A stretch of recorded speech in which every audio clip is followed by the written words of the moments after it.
Yes, my people, welcome back to Vinny's Voice. I'm fortunate to be joined by Rand's World today. Rand, how are you today? What's going on, you guys? What's going on? How's Uh, everyone doing? yeah, doing good, doing good.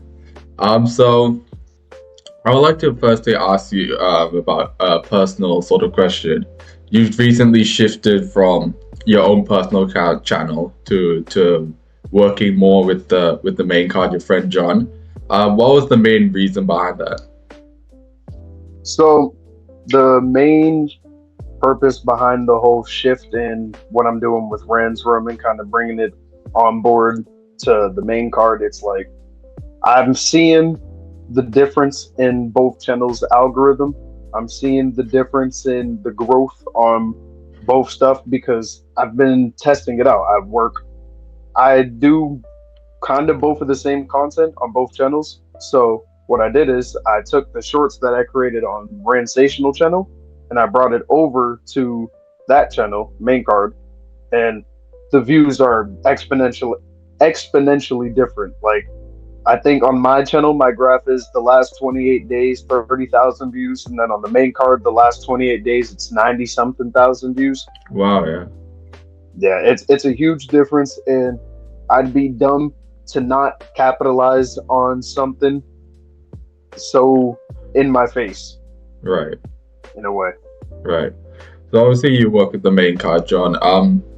What's it like, sort of, for working with a good friend of yours within the, you could say, crossover boxing scene in terms of content creation?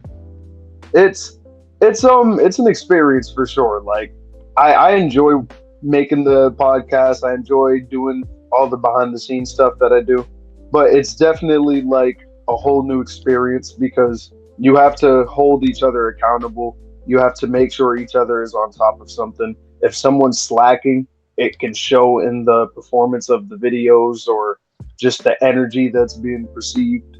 So it's a tough one because sometimes it's a lot of there's a lot of picking up, and you know you just sometimes you just want to work. I'm not saying anything in regards of like I hate this, I hate that. I'm just saying, sometimes you just want to work and you don't want to pick up other slack, Yeah, and yeah, that's kind of sometimes what you'll have to deal with working with friends. yeah, for sure. So I want to talk about yourself. Obviously, you and I being, I would say, avid fans of the crossover boxing scene. When did you start tuning in? Was it the early days from Joe Weller and KSI, or was it a bit later? Yeah, yeah, I started watching. I've been a huge KSI fan growing up, probably since I was like 13, 12. I'm 24 now. Oh And yeah, yeah, so I've watched him literally since a kid, just growing up, enjoying all his videos, watching all the Omegle videos, the FIFA pack right, openings, right, and all the crazy stuff. I enjoyed watching KSI back then, and seeing him venture out to boxing, it was like a whole new shift because I enjoyed watching boxing. Like I was a casual boxing guy back then. It was more like if there's a massive fight like Canelo or Floyd Mayweather fighting, I'm gonna watch it, but nothing on like a grand scheme of things. So then seeing the Joe Weller, the KSI, the Logan Paul, the KSI, the Jake Paul, the Deji, all of that, that was pretty entertaining. It was fun. It was all the guys that you watch every single day doing some of the manliest things that you can do and the most gladiator warrior things on the planet. And those are like you can't not want it. I enjoy that. And I love that aspect of it because like I said, it's people that we watch fighting. It's pretty exactly. fun. Exactly, yeah. So, yeah, same with you. I think I was a bit younger during the KSI Weller time, so I probably got into it. I'd say KSI Logan Paul too, I'd say, Mhm. but that's for myself.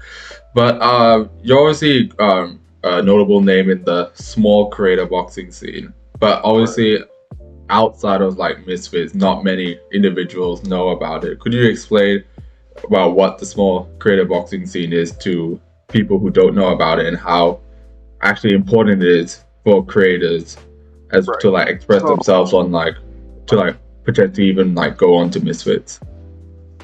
yeah. So if I had to explain SCB or small creator boxing to somebody who has no idea what any of it is, you have your influencer boxing. You have Jake Paul and KSI. Most people know Jake Paul. You have Jake Paul's. He's your influencer boxer. Then you got the KSI's. He has his whole thing, Misfits boxing. Then you get your people trying to build up to that. So I would put Misfits and Bramwrist like pretty close to each other. Then I would say like CFL. Right. CFL is your gateway to Misfits, and I'd say Breakout, aka the foundation of SCB. I think that is your gateway to CFL. So if I'm explaining SCB to somebody who has no idea what it is, it's like the developmental league of boxing. So Right. you have that in basketball. I'm not sure if you're familiar with basketball, but there's a developmental league where the not so top of the level players, they go in there to develop, and the top level teams, the NBA, the one with 30 teams, they're able to pick these players up from time to time. They call it two-way contracts. That's Yeah. really what small creator boxing is. It's the developmental league of the big dogs, where it's a bunch of people developing into that. Right. Right. So, correct me if I'm wrong. I've when seeing you in some CFL fights, you were in like some of the people's corners. Yeah, correct. Yep. What is that like? 'Cause obviously, you fought on Breakout a bit, and what's the difference you say between fighting but being able, but then coaching someone else during a fight? Right. So yeah, so I've been in a lot of corners now. They call me Corner Man Ren. It's my new venture after retiring from boxing.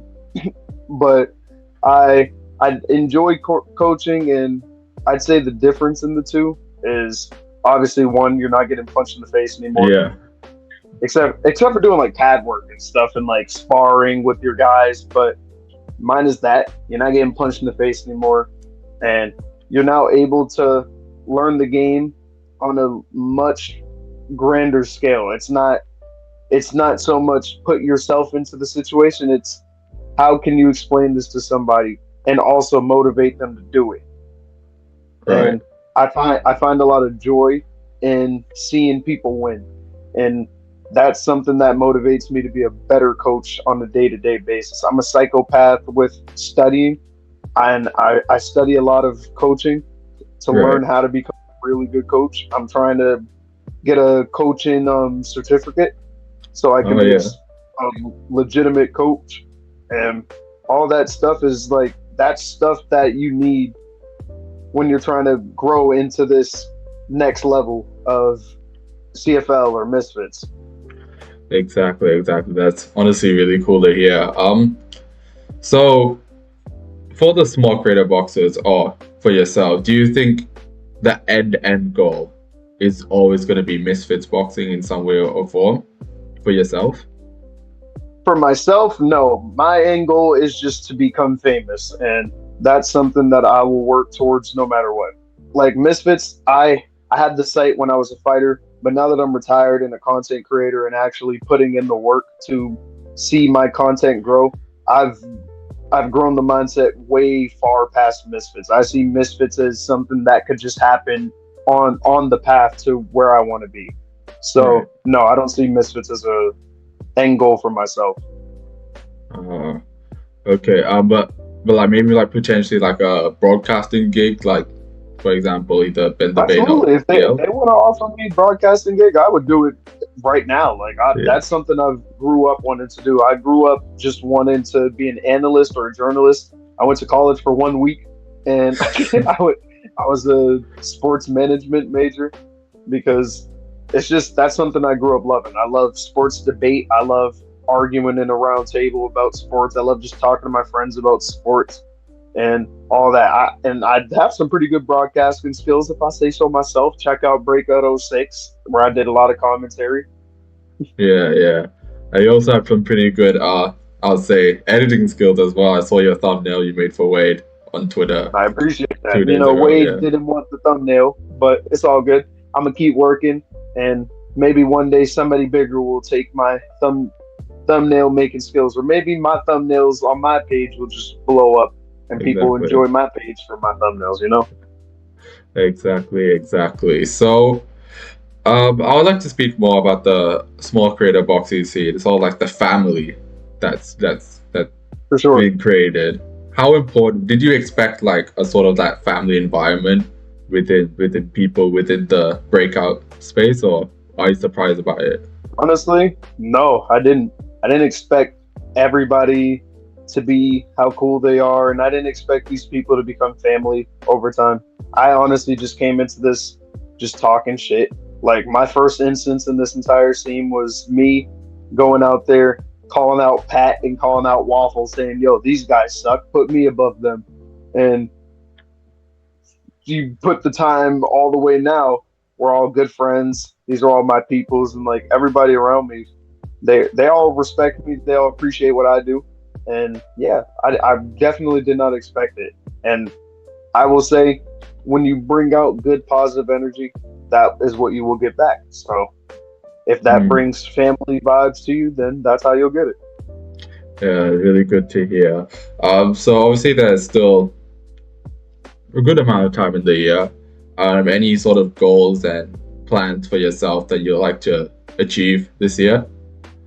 Yeah, 6 months from now, I see myself as a lot bigger than just this guy trying to grow and make it happen. I see myself 6 months from now, at least 10,000 more subscribers, a whole lot more views, a whole lot more ideas in my head with a whole lot more just everything. I see myself taking my life to the next level as fast as possible because I'm doing what it takes every single day to reach something. I'm studying if I'm not doing something. I'm brainstorming ideas if I'm not doing something. It's just all worth it's all worth it to me. So 6 months from now, I see myself a whole lot bigger than just this. So this is the start for us, buddy. Me and you. Yeah, God willing, brother. Yeah, I think Yes, sir. I just found out about you a couple of days ago, and I'm really, yeah, I like your work, and I've seen a couple of the videos as well. So Yes, sir. I yeah. appreciate that. So to wrap up the interview now, I ask this at the end of all my interviews. What is the best quote or piece of advice you've ever received? Hmm. The best quote, it would have to be, to get somewhere you've never been, you have to do something you've never done before. And that's something that I take with me literally in everything that I do, because that's the most true thing on the planet. To get somewhere that you've never been, think about it. If you've been doing the same thing all this time and you want to go to this one place, do something different. Maybe that'll get you there. It doesn't matter if it makes you uncomfortable. You have to do it. You have to try. You have to make sure that everything you do in your life is put towards that goal that you have in your brain, because you can't leave this planet without trying, because that'll be your ultimate regret when it's all said and done. Yeah, inspiring words. Thank you so much for your time, Ryan. Appreciate you. For sure, brother.